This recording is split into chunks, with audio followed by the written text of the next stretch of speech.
Everything you were taught about spotting a liar is wrong, and it's making you easier to fool. Crossed arms, looking up and to the left, not making eye contact.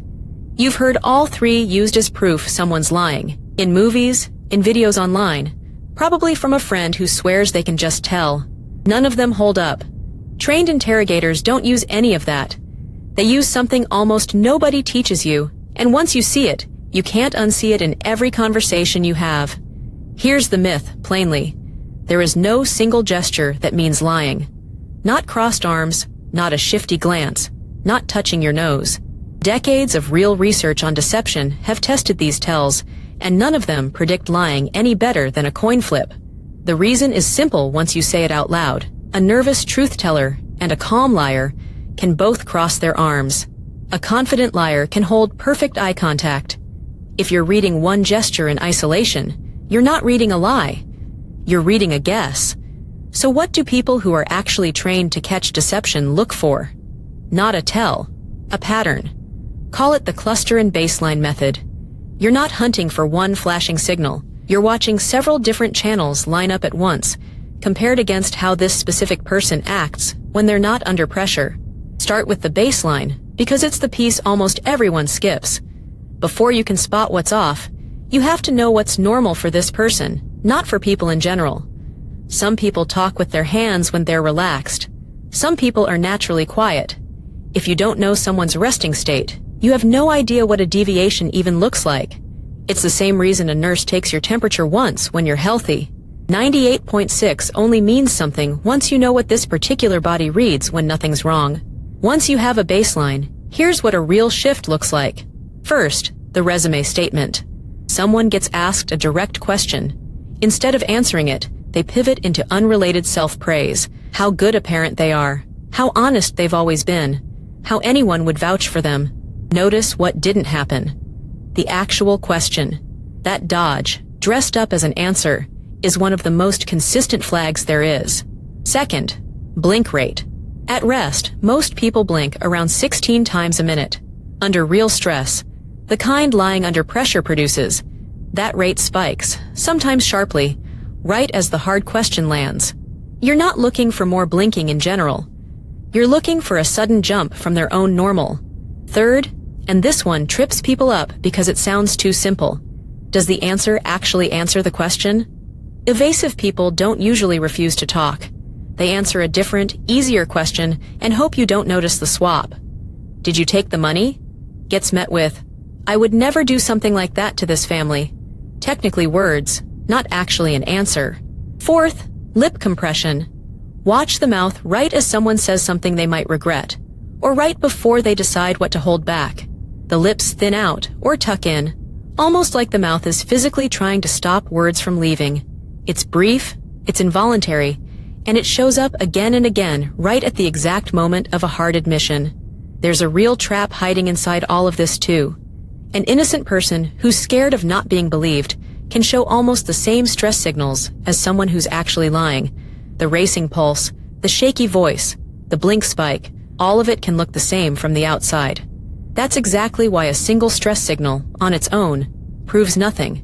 Fear of being doubted and guilt from actually lying can look identical. Only the fuller pattern, the dodge, the mismatch, the wrong-shaped emotion, pulls them apart. Quick gut check before we go further.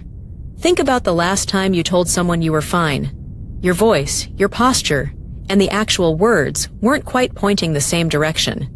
That gap is exactly what we're about to name. Here's the part that trips up even people who've studied this for years. Because it's not about words at all. It's about faking an emotion your face was never built to fake. Psychologist Paul Ekman spent decades cataloging exactly which facial muscles fire during genuine emotion versus a performed one. Genuine sadness has one very specific signature. The inner corners of your eyebrows pull upward. Just the inner corners, controlled by a tiny muscle, most people can't move on demand, even if you ask them to try right now. So when someone is performing grief for something they're not actually devastated about, their face usually defaults to a different shape. The eyebrows draw down, and together instead, the shape of anger, not sadness. They don't know they're doing it. Their face is telling the truth their words aren't.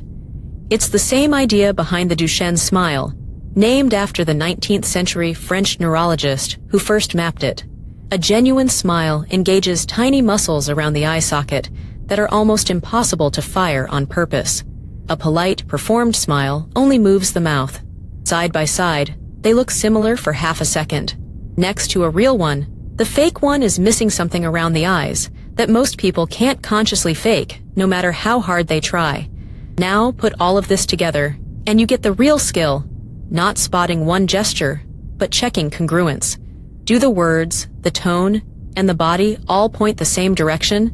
Someone says, "I'm totally fine," while their voice goes flat and their shoulders curl inward.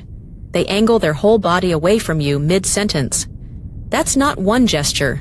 That's 3 different channels quietly disagreeing with the sentence coming out of their mouth. That mismatch, not any single piece of it, is the signal worth trusting. It shows up in small physical ways too.